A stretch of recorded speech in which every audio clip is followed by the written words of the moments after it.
and Bulldog here for Wrestling Merchandise and Memories. That's merchandiseandmemories.com. And just as we go through the latest series of WWE Superstars figures, I just wanted to very quickly point out how the packages kind of connect to each other. This is not the first time this happened. I think it's in all three series, actually. But as you can see here, the cape of Papa Shango goes onto his figure. Then you've got some hands of the fans that go onto the $1 Million Man package. And then finally, there's a fan here who both parts of his head kind of connect to the Mankind one. So it's just a little touch, but it's something I always like to point out before I actually unbox the figures. This WWE Superstars line, if you go back through our archives to one of the first episodes of Bulldog's unboxings, it was of the Ric Flair Superstars figure from Series 1. And at that point, I was looking at it, it's kind of neat. It's different. It's a different take on kind of wrestling figures, but I didn't think I would need every one that was produced. Fast forward to now, I'm recording this in January of 2023, which means it will probably air in March or April. I have everyone produced to date, and I'm already pre-ordering the next series or whenever I can sort of find them. They're hard to find in Canada. And in fact, this series here, all four of the figures I had to purchase outside of the country just to get them. I'm sure they will come to Canadian Walmart shelves at one point, but this is where we are right now. So let's start with this one here first. And it is the Dead Man, the Undertaker, and it's a classic Undertaker. If you think of his first Hasbro figure, it's kind of reminiscent of that. And just before we break into the package itself, comes on the back here, the Dead Man, Rest in Peace, Tombstone, Death Valley, and then of course shows the other figures in the line with a cartoonish figure of the Undertaker there. And then it says it includes includes a fabric entrance duster. Whenever I hear duster, I think of Always Sunny in Philadelphia, but that's just me. So let's open this up and let's see what we got.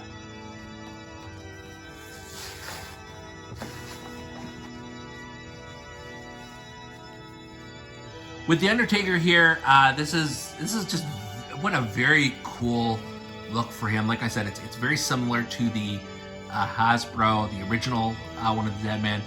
His hat is removable, and I mean, just look at the face sculpt on that. It's absolutely terrifying. Again, he's got the sweet duster here, and if you take it off here, you can see the sleeves of his arms. He's also got this morning suit tie that he used to wear.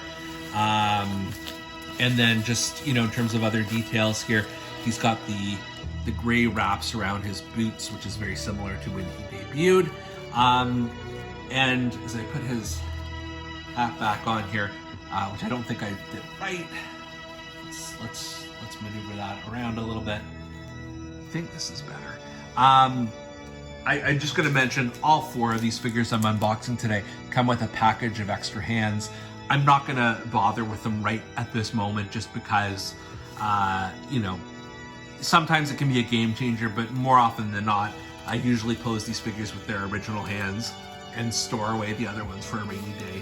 It's not like the larger Mattel figures where it can really make a difference with how you're showing their pose. I think this is, for an Undertaker, it's fine for him to have just the standard secret pants. But overall, love the face of this. I'm sure I've messed up the hat significantly, so I'll have to keep fiddling around until I get it. I think that might be it. But this is a very, very welcome addition to the WWE Superstars line. Next up in the line, we've got someone who I have never actually had a wrestling figure of, Papa Shango. I know there was the Hasbro that came out, and then there was Jax did, I think, Classic Superstars with him, and then there was a Mattel one or two, but I don't personally have that, so I'm excited about it. I already see that there's an issue with his necklace. We'll pull that out and see what the deal is, but I will not be heartbroken if the necklace is kind of stuck like that, because it's not the end of the world for me. I should just before we open it, obviously it includes a fabric entrance cape that we'll get into in a second. And then on the back here, the image of Papa Shango, voodoo curse, beware of Papa Shango, the spell has been put on you. Now we're gonna open it.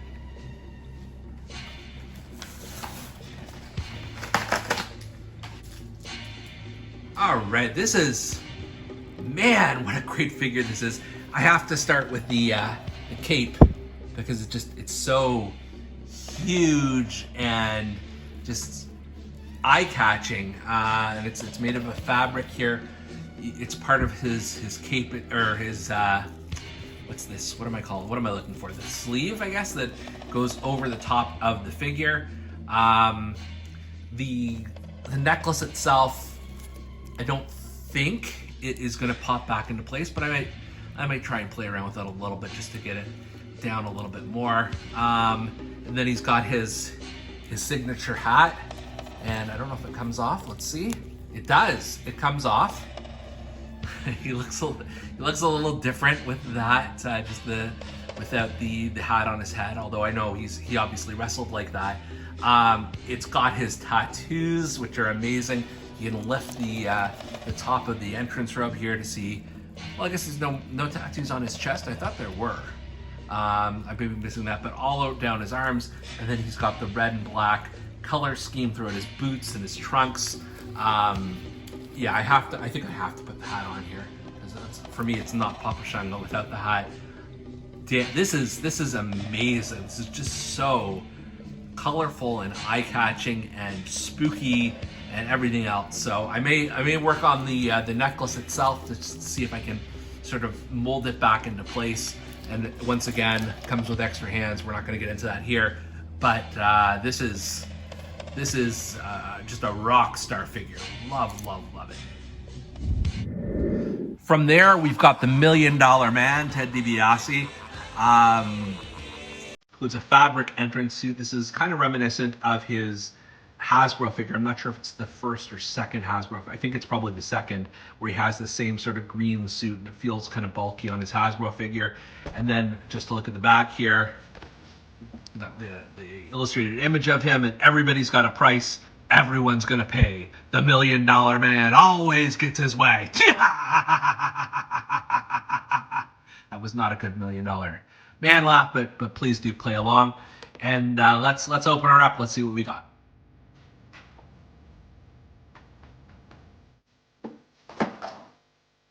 Right, so got the $1 Million Man in his suit. It does feel a little bit bulky. It's fine if you're just displaying it. I would not, take the suit on and off, I don't think. Just to show you what's underneath here, though, yeah, that's what I figured. It's just like the shirt cut off here, which is similar to his wrestling character was. And then I don't know if it looks like it's sewn onto his pants. So yeah, for a variety of reasons, I would not want to take this off and then attempt to put it back on again. But a lot of attention to detail here. The dollar signs, the green bow tie, the smirking face is pretty awesome. He's got his shirt is sticking a little bit out of his collar. I may have to play around with that a little bit more. But the dollar sign on the back, and then he's got his wrestling boots ready to go, which probably do, yeah, they also have a dollar sign you can see there. I have a lot of Ted DiBiase's, including like one that's similar to this in a way, that Hasbro figure, but this is still nonetheless pretty awesome. Like they really went all out for this one, and it's just perfect because of the era and the look that they've given him and everything like that. I'm a big fan of this one too. And then rounding out WWE Superstars Series 3 is one of my all-time favorites, Mick Foley, aka Mankind, and this includes fabric gear, and this is the debuting Mankind. And just on the back here, it's got "Have a nice day," "Foley is good," "Mandible Claw," "Mrs. Foley's baby boy." They tried to fit all the catchphrases except for "Bang Bang," I think, on here, or what does this dude love? "Have mercy." So let's open it up, but I'm very excited to get this one. I will mention as I'm opening this up that I had to look long and hard for this one. I finally found a reasonably priced Mankind figure on eBay because all the Walmart stores I went to in the US did not have this one figure. I found all the other ones except for this, so excited to finally have this in my collection. As I'm just freeing him from his mandible claw is caught in the plastic here. Here we go. I mean, you can't go wrong with a Mick Foley figure. You really can't, especially in the Mattel era. you know, I've heard some criticism that he's too muscular, and probably is, but on the other hand, it's just the style of these figures. They're not meant to be, you know, completely to scale like the larger Mattels are. So I think that's fine. He's got the brown shirt on here with his Mankind symbol. His hair is a little almost reddish brown, so like maybe that could be darker. But he's got the mandible claw here on his hand, and then just wrist tape on the other hand, and then the brown trunks with brown knee pads and black boots, and then just underneath, I'm not sure if I'm going to take this off either. You can see Foley is quite ripped compared to what we know of him. Maybe he's been working out, I don't know.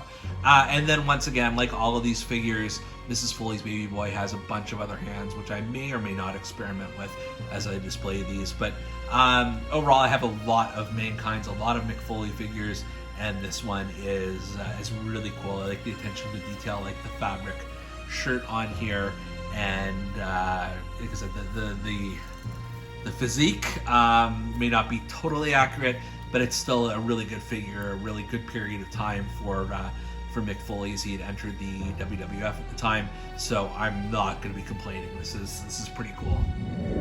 And finally, here we have the first two series of WWE Superstars, as well as some AWA Remco figures here in my collection. Same basic size and shape. I may one day, once my Superstars collection grows, find another home for the AWA folks, because they do deserve, you know, a position of importance, given they were one of the first, if not the first, commercially available wrestling figures in North America. But you can see this is, I'm definitely rounding out the collection now. And I do have to say, I want to see if Papa Shango will stand up because of this damn cape, but I do have to say that I think the figures in this series may be some of the best ones we've seen so far, just because of the attention to detail, because of the, you know, more complete outfits and things like that. They were very ambitious this time around, and, you know, that's not taking away from, you know, some of the earlier iterations here, like the Bray Wyatt or the Ric Flair or what have you. But I think when we get to Series 3 here, it's a much more ambitious and detailed set. So I really, really like that. Yeah, I'm starting to run out of room for Superstars, but I'm going to keep this collection going. And for Bulldog's Unboxings, I'm Canadian Bulldog. See you next time.